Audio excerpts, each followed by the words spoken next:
was a hero, they say. He saved the town of Tupperville one summer day. His boss said, Barry, gotta plow that town away so we can build a big new superhighway. But he said no! He said, no, no, no. He said no! He said, no, no, no. He said, I'm Bulldozer Barry, I'm a mighty machine. I got the strongest engine that the world's ever seen. I'm gonna save that town, I'll plow it into the ground. So don't you try to push me around. That was old Barry. Bulldozer Barry was a hero, you see. He said, the town of Tupperville looks good to me. But his boss said, Barry, what's the matter with you? We got a super highway coming through. But he said no!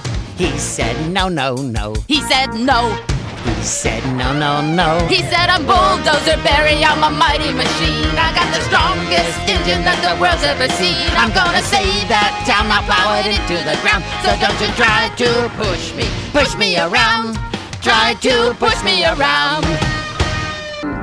Bulldozer Barry is a hero, I know. Here he comes a-rolling, man. Look at him go! The boss said, Barry, give it all that you got. You gotta turn that farm into a parking lot. But I said no. She said no, no, no. I said no. She said no, no, no. He said, I'm Bulldozer Barry, I'm a mighty machine. I got the strongest engine that the world's ever seen. I'm gonna save that farm, I'll plow it into the ground. So don't you try to push me around. Try to push me around.